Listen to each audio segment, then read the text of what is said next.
اس نے آ کے مجھے بالوں سے پکڑا, مجھے بیڈ سے اٹھا کے دیوار پہ مارا. میں نے جب چیخا تو بچے اور یہ سب اندر بھاگے, تو میرا میاں بھی ان بچوں کے ساتھ تھا,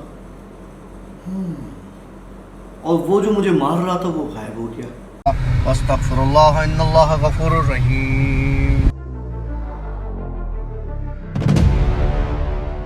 یہ جو چیز ہوتی ہے یہ ان کے کھانے کی چیز ہوتی ہے.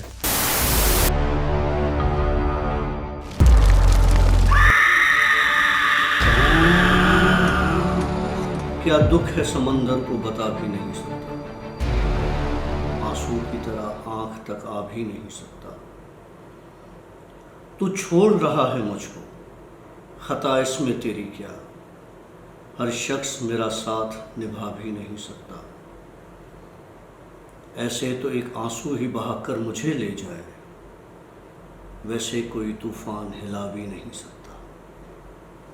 واہ ڈاکٹر صاحب, یہ عشق بچپن سے ہے یا آپ کو ابھی ہوا ہے؟ عشق ایک ہی ہوتا ہے.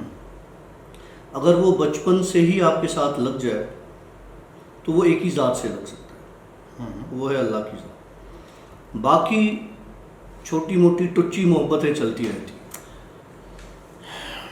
یہ جو شعر تھا نا, یہ میرا نہیں تھا, یہ ہے وسیم بریلوی. ہاں جس کا بھی ہم تو دعا کریں گے اللہ ان کو جنت میں جگہ عطا اور اچھی شاعری, اچھا اللہ مرحوم کو جنت الفردوس میں جگہ عطا فرمائے. لیکن یہ عشق جو ہے یہ دنیاوی عشق تھا. دیکھو, عشق دنیاوی ہو یا آخری, اینگل نہیں گھما ڈاکٹر, عشق عشق ہوتا ہے. اینگل نہیں گھما ڈاکٹر. میں یہ پوچھ رہا ہوں, اچھا یہ کس کے لیے شعر آپ نے پڑھا ابھی؟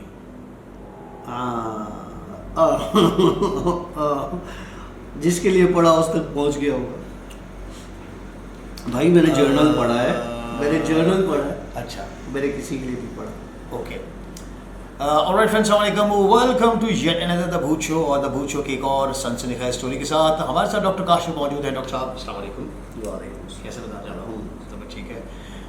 ویسے ڈاکٹر صاحب سیٹرڈے سنڈیز کو حیدرآباد آتے ہیں اور ہم لوگ جن اسٹوریز ریکارڈ کرتے ہیں, ہمارے پاس جن اسٹوریز ابھی بھی اسٹاک میں ہیں, اور ان شاء اللہ تعالیٰ گیپ ہم کوشش کرتے ہیں کہ نہیں ہے, لیکن کبھی کوئی ٹیکنالوجی ٹیکنیکل کوئی فالٹس آتے ہیں تو ہم لوگ کہیں پہ تھوڑا سا پھنس جاتے ہیں. تو اس وجہ سے کچھ اسٹوریز اس ویک میں کم آئی ہیں, اور اس میں میرے خیال سے پاکستان میں ہمارے پاس آف کورس جو حیدرآباد, کراچی اور اس طرح کے جو لوگ ہیں جن سے میری باتیں ہوئی ہیں وہ بتا رہے ہیں کہ انٹرنیٹ میں ٹیکنیکل فالٹ آ رہا ہے. آئی ڈونٹ نو کہ کراچی میں زیادہ ہوا ہے نہیں ہوا. وہاں بھی ہے. تو لوکل جو نارمل ویب سائٹس ہیں وہ بھی کھل رہی تھی کچھ وقت, تو کچھ ایسے مسئلے تھے. Well we are back here. Doctor صاحب کیا اسٹوری سنانے جا رہے ہیں؟ ایک ویور ہے, ان کی اسٹوری شیئر کرتا ہوں. اچھا, اسٹوری اسٹارٹ کرنے سے پہلے ایک چھوٹا سا لقمہ میں دوں گا. مجھے پتا ہے آپ بولیں گے یار بکواس بہت کرتے ہیں اور اسٹوریز کم سناتے ہیں, لیکن یہ اس سے لنکڈ ہے بات. اور وہ بات یہ ہے کہ ہم نے آپ لوگوں کو کہا تھا کہ اپنی اسٹوریز شیئر کریں. ہم آپ کی اسٹوری کو یہاں پر آپ لوگوں کے سامنے ڈاکٹر کاشف اس اسٹوری کو بتائیں گے. لیکن اسٹوری میں کچھ ہو, مطلب ایسے ہے کہ اسٹوریز اکثر آتی ہیں اس میں پورا خاندان کا رکشہ ہوتا ہے, چاچا کے ساتھ ماما, پھر پھپھی, پھر تایا, پھر یہ, پھر وہ, اور آخر میں ایک چھوٹا سا پٹاخہ ہوتا ہے. ہم یہ کہتے ہیں کہ اسٹوری دمدار ہو, ٹھیک ہے, تاکہ پھر جو سننے والا ہو وہ اس میں انٹرسٹ بھی رکھے. پتہ چلے گا کہ ایک اسٹوری ہم آپ کے سامنے پیش کریں اور اس کو لوگ سننا پسند نہ کریں. تو ڈاکٹر کاشف چن کر ان اسٹوریز میں سے کچھ اسٹوریز سلیکٹ کرتے ہیں اور وہ آپ کے سامنے پیش کرتے ہیں, جس طرح آج ہم کرنے جا رہے ہیں. اچھا, اس میں ہوتا ہی ہے, پہلے سے معذرت کر لوں کہ کہیں کہیں چیزیں مجھ سے مس ہو جاتی ہیں. وہ اس لیے مس ہو جاتی ہیں کہ میرے دماغ میں ہزاروں چیزیں, ہزاروں باتیں چل رہی ہوتی ہیں, گھوم رہی ہوتی ہیں. تو اگر کوئی ایک دو چیز مس ہو جائے تو تھوڑا سا برداشت کر لیا کریں, معذرت کر لیا کریں. معذرت میری طرف سے, ہاں یہ کر رہا ہے, معاف کر دیا کریں. ہاں.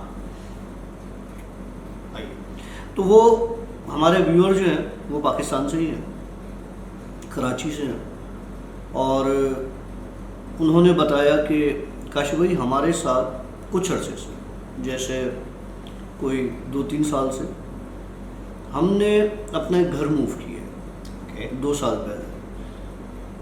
گھر موو کرنے کا ایک ریزن تھا. ریزن یہ تھا کہ میرے ہسبینڈ کا اچھا خاصا بزنس چل رہا تھا, اچھا بزنس ان کا، پیسوں کی روانی اور یہ ساری چیزیں، ایک اسٹیبل فیملی تھی ہماری، اور کوئی کرائسس نہیں تھے، نہ کوئی فیملی کرائسس تھے، نہ کوئی ہمارے ساتھ فائنینشیل کرائسس میں تھے ہم لوگ، بڑا اسموتھ ہماری لائف گزر رہی تھی۔ ایک بار ہم گئے کسی فارم ہاؤس پر، اور فارم ہاؤس پر جب ہم پہنچے تو ایسا فیل ہوا کہ جیسے یہاں کچھ عجیب ہے، مطلب ایک انسان کی طبیعت بھاری ہو جاتی ہے نا، جس طرح سے کوئی ایسی چیز ہو یا کوئی آپ کی جس سکس سینس آپ کا جو ہے نا وہ آپ کو بتا رہی ہو کہ یہاں نہیں جاؤ، یہاں نہیں جاؤ۔ بلکہ جب ہم جا رہے تھے تو فیل یہ ہوا کہ مجھے یہ بیسیکلی فیل ہوا، وہ جو محترمہ بتا رہی ہیں، کہ ہمیں وہاں نہیں جانا چاہیے۔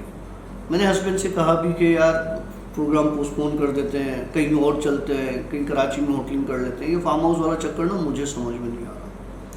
تو اس کے ہسبینڈ نے کہا یار تم وہمی ہو، تم یہ ہو، تم وہ ہو، تمہیں عجیب و غریب خیالات آتے ہیں، پورے گھر کا پکنک کا ماحول تم ڈسٹرب کر دو گی، اور ایسا کچھ نہیں ہے، چلتے۔ بولا ہم لوگ چلے گئے۔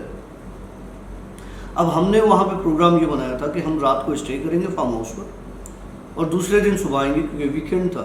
کہ ہم وہاں نکل گئے عصر کے بعد کہ رات کو باربیکیو بھی کریں گے اور پول وول یہ وہ ساری چیزیں۔ تو ہم جب وہاں پہنچے تو مطلب مغرب کا ٹائم ہونے والا تھا، زیادہ دور نہیں تھا، 1.5 گھنٹے کی ڈرائیو تھی۔ تو جب وہ فارم ہاؤس کے اس احاطے میں ہم داخل ہوئے تو مجھے عجیب و غریب گھبراہٹ شروع ہو گئی۔ تو میں نے میاں سے کہا اپنے کہ یار دیکھو مجھے عجیب سا فیل ہو رہا ہے، مجھے گھبراہٹ ہو رہی ہے، اور میرے خیال سے یہ جگہ صحیح نہیں ہے۔ تو اس نے کہا یار تم نے دماغ پہ سوار کی ہوئی ہے ایک ہی بات، چلو چل کے انجوائے کرو۔ کہ ہم چلے گئے فارم ہاؤس میں، اندر سے بہت خوبصورت بنا ہوا تھا فارم ہاؤس، کوئی ایسی چیز نہیں تھی، بہت بڑا تھا، اور بچوں نے بڑا انجوائے کیا۔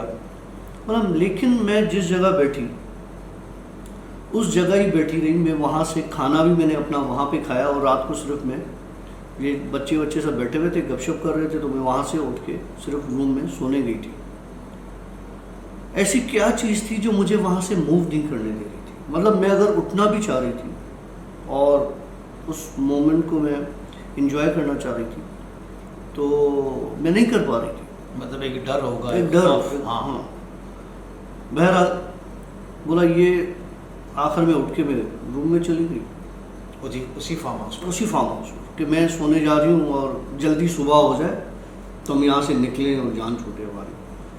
یہ جو ہے نا یہ پکنک ہمارے میرے گلے پڑی ہوئی ہے بیسیکلی نا، بچے تو سارے انجوائے کر رہے تھے۔ تو کہنے لگی کہ میں روم میں جا کے سو گئی۔